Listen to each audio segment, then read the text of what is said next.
उत्तर प्रदेश में प्रधानमंत्री नरेंद्र मोदी 4 रैलियां आज कर रहे हैं। पहली रैली आजमगढ़ में की और किस तरीके से जमकर निशाना साधा कांग्रेस पर, समाजवादी पार्टी पर। सुनिए जरा। समाजवादी पार्टी की सरकार आजमगढ़ की प्रतिष्ठा के लिए न कुछ सोचती थी न कुछ करती थी। तब सपा के शहजादे आतंक के समर्थन में दंगाइयों का सम्मान करते थे। धमाके करने वाले आतंकियों को छोड़ा जाता था। स्लीपर सेल्स को राजनीति का कवर दिया जाता था।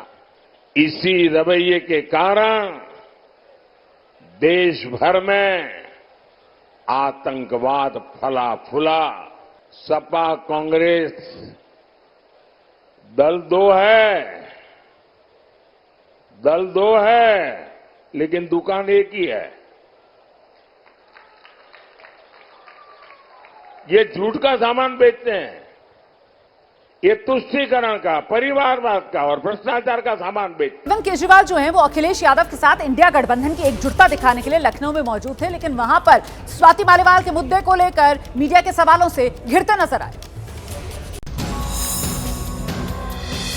बीजेपी नेता कपिल मिश्रा ने सोशल मीडिया पर एक तस्वीर जारी की। तस्वीर में लखनऊ पहुंचे केजरीवाल के साथ विभव कुमार दिख रहे हैं। स्वाति मालीवाल से बदसलूकी के आरोपी विभव कुमार का केजरीवाल के साथ लखनऊ में होने पर जब सवाल पूछे गए तो आप सांसद संजय सिंह ने मुद्दा बदलने की कोशिश की। स्वाति मालीवाल के मामले में जवाब देना, जब वो पहलवान बेटियों के लिए जंतर मंतर पे न्याय मांगने गई थी स्वाति मालीवाल जी, उस समय घसीट के मर पुलिस वालों से। अरविंद केजरीवाल अब लखनऊ में समाजवादी पार्टी के दफ्तर में प्रेस कॉन्फ्रेंस कर रहे थे। उस वक्त विभव कुमार केजरीवाल की गाड़ी में बैठे हुए थे।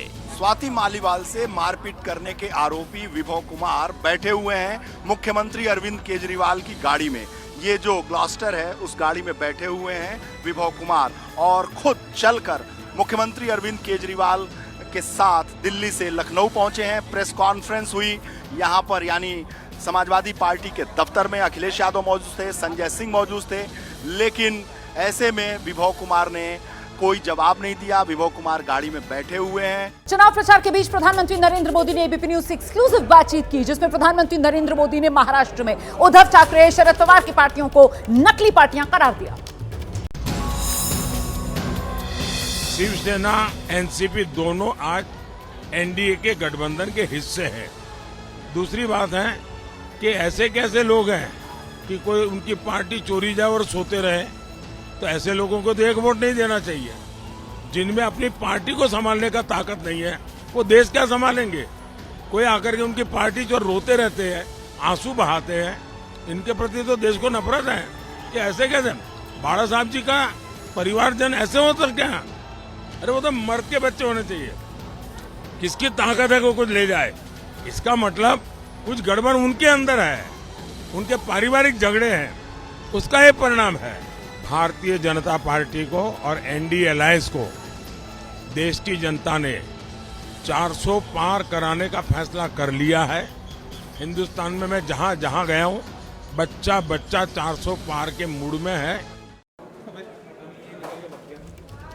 और देखिए, प्रधानमंत्री नरेंद्र मोदी ने जो बयान दिया है उस पर उद्धव गुट की तरफ से तीखा रिएक्शन आया, और रिएक्शन ऐसा कि उद्धव गुट की तरफ से शिवसेना के जो सांसद है संजय राउत, उन्होंने तो बाकायदा बयान देते देते एक तरीके से अपना आपा ही खो दिया। एबीपी न्यूज पर पीएम मोदी ने महाराष्ट्र की सियासत पर जो कुछ कहा, उसके बाद महाराष्ट्र में सियासी घमासान शुरू हो गया है। उद्धव पर पीएम के बयान से नाराज संजय राउत ने आपा खो दिया और पीएम पर आपत्तिजनक बयान दिया। ये चोर बोल रहा है, जिसने पार्टी पर डाका डाला है ये बोल रहा है। चोरी की, ये मान्य किया। ये कैसे लोग हैं जिस पार्टी चोरी की? चोर कौन है? चोर को मदद किसने किया? चोर को मदद करने वाले प्रधानमंत्री, गृहमंत्री, चुनाव आयोग, ये तो चोर के साथीदार है ना, चोरों के सरदार है।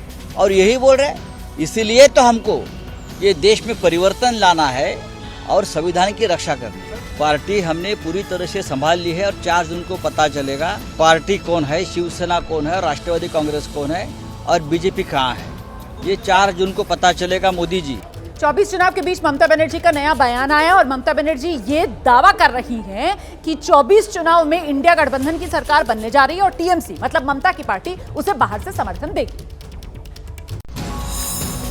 पश्चिम बंगाल में अकेले चुनाव लड़ रही ममता बनर्जी ने चुनाव के बाद इंडिया गठबंधन को समर्थन का ऐलान किया। रैली में ममता ने कहा कि अगर चुनाव बाद इंडिया गठबंधन की सरकार बनती है तो वो सरकार को बाहर से समर्थन करेंगी। এবার হবে পগার পাট, তাই জেনে রেখে দিন, ইন্ডিয়া জোট এখানকার বাংলা সিপিএম কংগ্রেসকে ধরবেন না, ও দুটো আমাদের সাথে নেই, ও দুটো বিজেপির সাথে আছে। আমি দিল্লির কথা বলছি।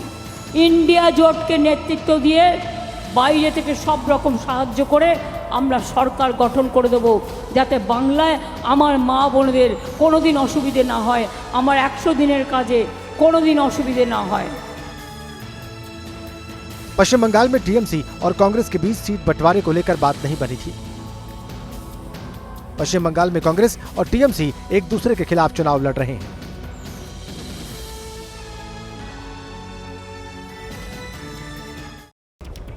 तो चुनाव बाद इंडिया की सरकार बनेगी और ममता की पार्टी उसे बाहर से समर्थन देगी, इस बयान को लेकर जो इंडिया गठबंधन में शामिल दल हैं वो तो जाहिर सी बात है ममता बनर्जी का जो बयान है उसका स्वागत कर रहे हैं, वहीं एनडीए की तरफ से इसे कोरी कल्पना बताकर खारिज किया जा रहा है।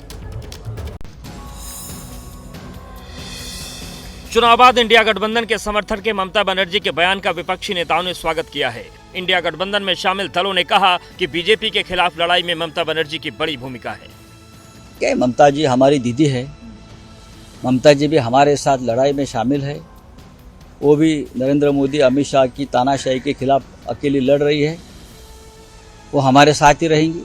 4 जून को भाजपा सरकार की विदाई है, इंडिया गठबंधन की सरकार बननी निश्चित है। ममता दीदी ने यही बात कही है। ममता के बयान पर एनडीए में शामिल जेडीयू ने कहा कि 2024 में केंद्र में फिर एनडीए की सरकार बनेगी, विपक्ष का सपना सपना ही रहेगा। से तो आप बाहर हो चुके, 4 चरण के चुनाव, 5 चरण के चुनाव में ही आप बाहर हो चुके हैं। इसलिए अब दिल्ली की तरफ मत देखिए, अब सीधा देखिए कि बंगाल में कितने लोकसभा सीटों पर आपकी चुनाव की हार की गारंटी है। देखिए, देश में चुनावी सरगर्मियां तेजी से बढ़ रही हैं और इस सब के बीच गृहमंत्री अमित शाह श्रीनगर आज पहुंच रहे हैं। श्रीनगर में कोई चुनावी कार्यक्रम उनका नहीं है, लेकिन यहां कई बैठकें वो करेंगे। शाम 6 बजे गृहमंत्री अमित शाह श्रीनगर पहुंचेंगे। श्रीनगर पहुंचने के बाद गृहमंत्री कई बैठकों में शामिल होंगे, सामाजिक प्रतिनिधि मंडलों से मुलाकात करेंगे, बीजेपी कार्यकर्ताओं से संवाद करेंगे। गृहमंत्री अमित शाह का श्रीनगर में कोई राजनीतिक कार्यक्रम तय नहीं है, लेकिन सूत्रों के मुताबिक गृहमंत्री के श्रीनगर पहुंचने के बाद बड़ा सियासी ऐलान हो सकता है। जमाते इस्लामी जम्मू कश्मीर के विधानसभा चुनाव में शामिल होने के ऐलान पर जम्मू कश्मीर में सियासी हलचल बढ़ गई है। ऐसे माहौल में गृहमंत्री के श्रीनगर दौरे पर सबकी निगाहें टिकी हैं। इन्होंने 370 हटा के 35A हटा के हमारी इन जमीनों को जो है खतरे में डाला। आज मुख्तलिफ बहानों के बुनियाद पे जो है हमसे ये ज़मीनें छीनने की कोशिश की जा रही है। यहाँ के नौजवानों को कहा गया था कि आपके रोज़गार में अगर कोई रुकावट थी तो ये नेशनल वाले थे, जैसे ही ये चले जाएंगे आपके लिए रोज़गार आएगा। खुदारा मुझे बताइए ना, कौन सा नौजवान आज सरकारी मुलाजमत कर रहा है। बीजेपी ने कश्मीर में 3 लोकसभा सीटों पर उम्मीदवार नहीं उतारा है। उत्तर प्रदेश में 5वें चरण के मतदान से पहले समाजवादी पार्टी और राजा भैया के बीच बढ़ती नजदीकियों का एक और सबूत सामने आ गया है। यूपी की सियासत में चर्चा है कि राजा भैया लोकसभा चुनाव में समाजवादी पार्टी को समर्थन देंगे। इस चर्चा के बीच अब राजा भैया के वकील समाजवादी पार्टी के नेता इंद्रजीत सरोज के खिलाफ दायर मानहानि का केस वापस लेंगे। राजा भैया ने केस वापस लेने का निर्देश दिया है। इंद्रजीत सरोज के खिलाफ ये केस राजा भैया के वकील ने 2019 में किया था। 2019 लोकसभा चुनाव के दौरान इंद्रजीत सरोज ने राजा भैया पर आपत्तिजनक टिप्पणी की थी। 2019 में इंद्रजीत सरोज कौशाम्बी से समाजवादी पार्टी के उम्मीदवार थे। तब प्रचार के दौरान इंद्रजीत सरोज ने राजा भैया पर विवादित टिप्पणी की थी। इस टिप्पणी के बाद राजा भैया के वकील ने इंद्रजीत सरोज के खिलाफ मानहानि का केस किया था। इस चुनाव में समाजवादी पार्टी ने इंद्रजीत सरोज के बेटे पुष्पेंद्र सरोज को कौशाम्बी से उम्मीदवार बनाया है। इंद्रजीत सरोज और पुष्पेंद्र सरोज ने राजा भैया से मुलाकात की थी। इस मुलाकात के बाद ही राजा भैया ने केस वापस लेने का मन बनाया है। उत्तर प्रदेश की जौनपुर सीट पर धनंजय सिंह के बीजेपी को समर्थन देने के ऐलान के बाद उनकी पत्नी श्रीकला रेड्डी ने अमित शाह से मुलाकात की।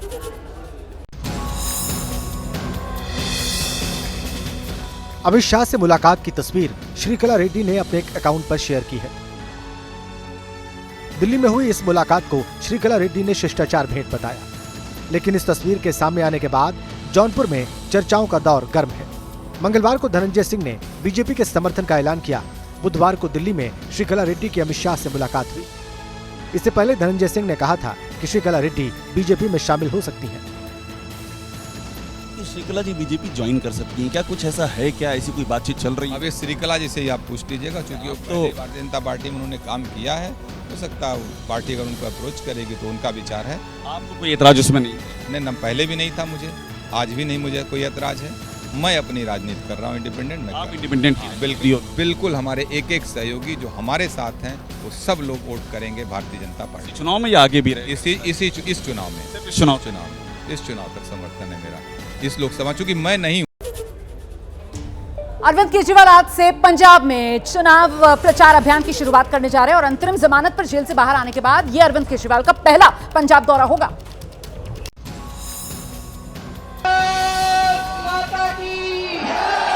केजरीवाल के पंजाब दौरे की शुरुआत अमृतसर से होगी। अमृतसर पहुंचकर केजरीवाल स्वर्ण मंदिर में मत्था टेकेंगे। उसके बाद केजरीवाल अमृतसर में रोड शो करेंगे। शाम 6 बजे केजरीवाल का रोड शो होगा। अमृतसर में केजरीवाल आप उम्मीदवार कुलदीप सिंह धालीवाल के लिए वोट अपील करेंगे। रोड शो में केजरीवाल के साथ पंजाब के सीएम भगवंत मान भी मौजूद रहेंगे। इससे पहले मार्च में गिरफ्तारी से पहले केजरीवाल पंजाब गए थे। केजरीवाल ने 12 मार्च को मोहाली में पंजाब के लिए आम आदमी पार्टी का चुनाव कैंपेन लॉन्च किया था।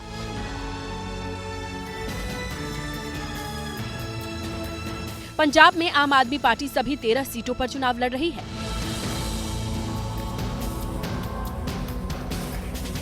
यहां आप और कांग्रेस का समझौता नहीं हुआ है।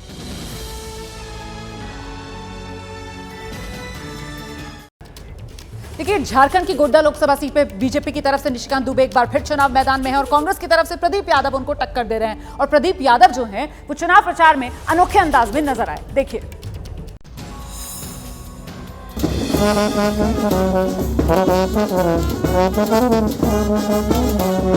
गले में कांग्रेस का पटका और डंफा पर थाप देते ये गोड्डा से कांग्रेस उम्मीदवार प्रदीप यादव हैं। प्रदीप यादव के चुनाव प्रचार का ये अंदाज वायरल है।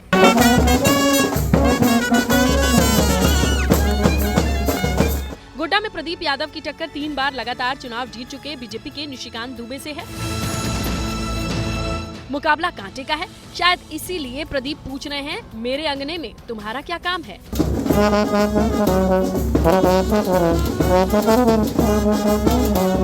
कांटे की टक्कर के बीच प्रदीप यादव का अनोखा अंदाज चर्चा में है। इसी अनोखे अंदाज में प्रदीप यादव नामांकन करने भी पहुंचे थे। नामांकन के लिए प्रदीप यादव अपने घर से समाहरणालय तक के लिए साइकिल पर सवार होकर पहुंचे थे।